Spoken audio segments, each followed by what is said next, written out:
Olha só, o governo teve que subir os preços de diesel e gasolina porque manter isso tudo represado na Petrobras não estava funcionando e resultou em desabastecimento. E agora as condições internacionais não estão mais dando sorte pro Lula e ele se ferrou. Que tristeza.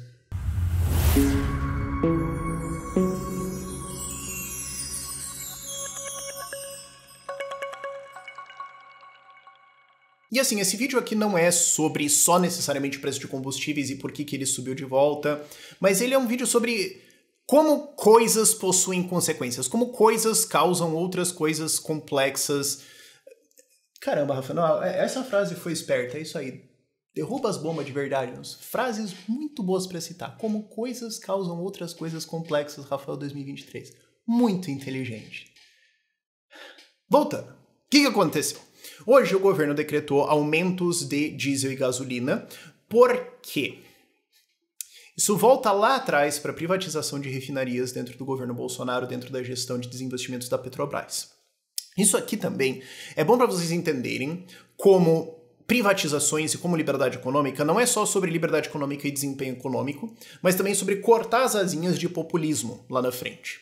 Como coisas têm consequências complexas lá na frente. Você pode ter visto por aí notícias, manchetes de desabastecimento no Brasil. Por que isso estava acontecendo? Por causa do preço represado da Petrobras e porque existem agora muitos operadores privados na linha.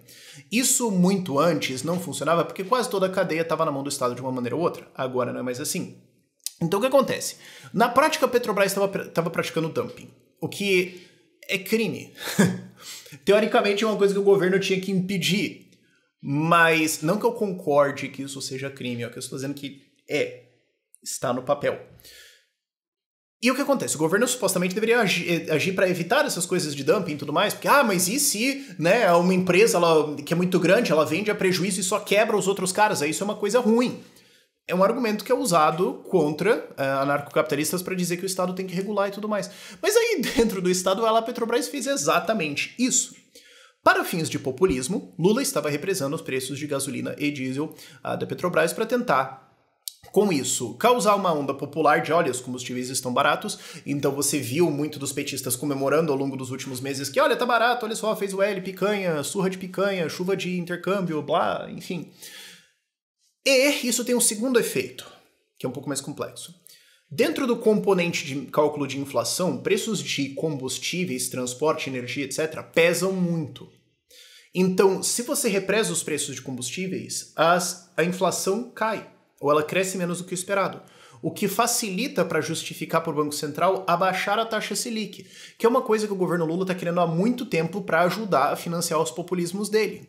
Então você consegue manipular a inflação para manipular o Banco Central, o que também é uma lição de gestão pública de maneira geral, mas de gestão, isso acontece em empresas privadas também, que quando você tem uma métrica que vira meta, com o tempo essa métrica vai ser tão manipulada que ela vai significar ao longo do tempo nada. Ela vai ser tanta maquiagem em cima que você vai ter que mudar a métrica depois de um tempo porque as pessoas vão começar a jogar o jogo.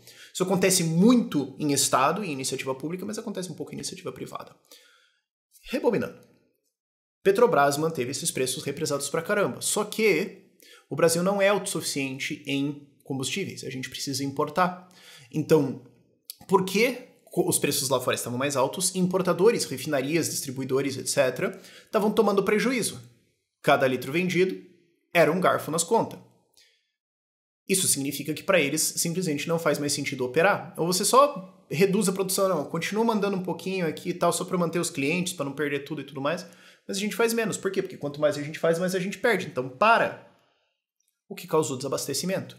O que é curioso é que tem manchetes da Petrobras e do governo falando assim, gente, não vai ter desabastecimento, tá tudo bem. Dia seguinte, desabastecimento.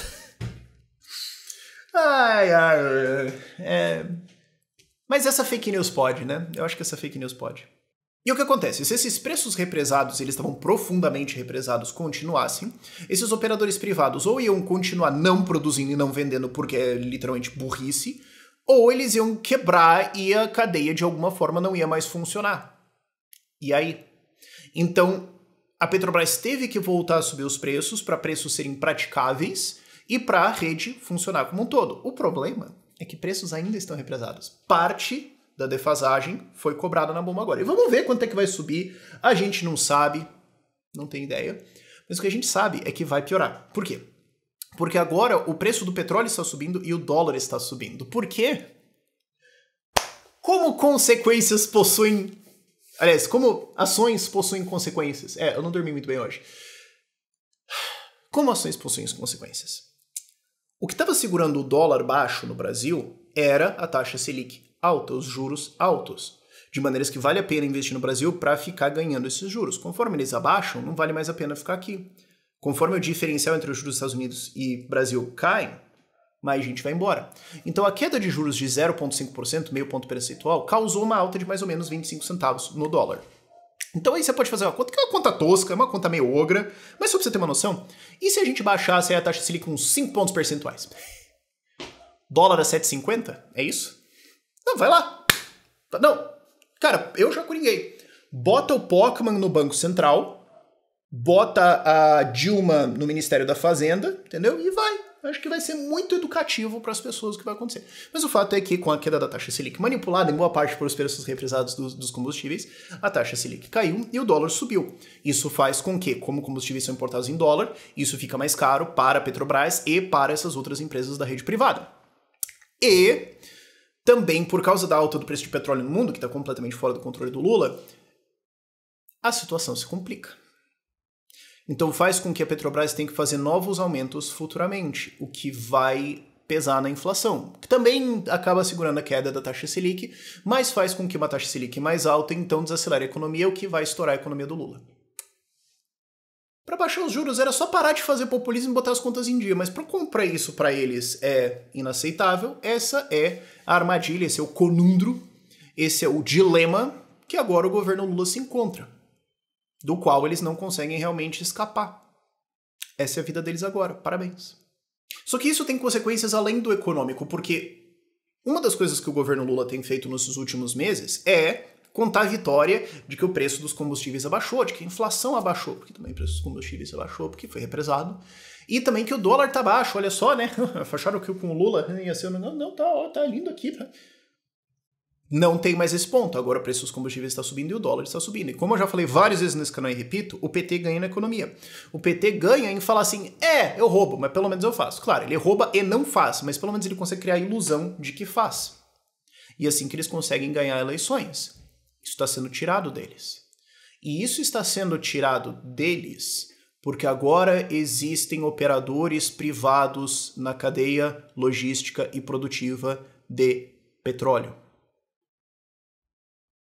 Às vezes a gente que é libertário, ou os liberais são muito acusados pelo resto da direita mais conservadora e tudo mais, de focar muito em economia. E eu entendo, de fato. De fato, isso acontece, tem outros assuntos que a gente deveria abordar. Mas uma coisa que às vezes eles não percebem é como coisas de economia têm efeitos políticos, sociais e morais. Por exemplo, todas essas bolhas e crises criadas e o aumento da dívida e o financiamento dessa dívida via Banco Central com juros baratos e tudo mais, criou uma estagnação nos Estados Unidos, especialmente na Europa, que leva a uma estagnação econômica, que leva a muito mais gente frustrada, que adere muito mais a partidos de esquerda e cai nesse golpinho, nessa conversinha de que tá tudo dando errado porque o capitalismo falhou, quando na verdade é intervenção estatal, mas devagar. Privatizar essas refinarias teve um efeito econômico, de um faturamento, de ganho de eficiência, de ganho até de imagem internacional do Brasil, de que agora é sério, de reduzir a dívida da Petrobras, de várias coisas. Mas também, ao transformar essa rede em algo muito mais próximo do mercado, colocou uma coleira, um freio na capacidade do populismo do Lula, danificando, portanto, a capacidade dele de usar esses sistemas para comprar votos e se reeleger. E não só se reeleger, mas de eleger prefeitos, de eleger legisladores, de eleger governadores. O aumento de popularidade que ele vai deixar de ter aí, ou a queda de popularidade que ele vai ter, terá efeitos eleitorais. E terá efeitos em pessoas a menos sendo governados pela esquerda no Brasil. O que terá efeito de menos petistas no orçamento recebendo dinheiro que seria repassado para o partido de alguma forma para que ele pudesse operar em eleições. Gera menos gente conseguindo ser militante profissional sendo pago com o seu dinheiro. Então, quando a gente fala de privatizações, de liberdade econômica, de crescimento econômico, etc, etc, etc, sim, isso tem efeitos econômicos, sim, é sobre PIB também, tá. Mas também é sobre, como eu falei lá no vídeo, muito inteligentemente no começo do vídeo, como coisas têm consequências muito complexas lá na frente. Quando você reduz o Estado, você reduz a capacidade de populistas usarem ele para continuarem sendo populistas, o que tem um efeito em populistas se elegendo menos, e você começa uma bola de neve. E como eu falei antes, isso não é uma situação pontual agora em que os preços só deram uma subidinha agora. Eles continuam represados, o preço do petróleo continua subindo, o dólar vai continuar subindo caso a Selic caia. Então, isso põe uma pressão bem complicada no governo agora, um conundro, um dilema do qual ele não consegue realmente sair. Vamos ver para onde isso vai mais agora. Mas dado que, inclusive, o Lula está tendo dificuldades em negociar com o Congresso, tanto que a votação do arcabouço não está saindo, tem coisas travadas e tudo mais, tá se configurando um clima desfavorável aí. Por esse vídeo é isso.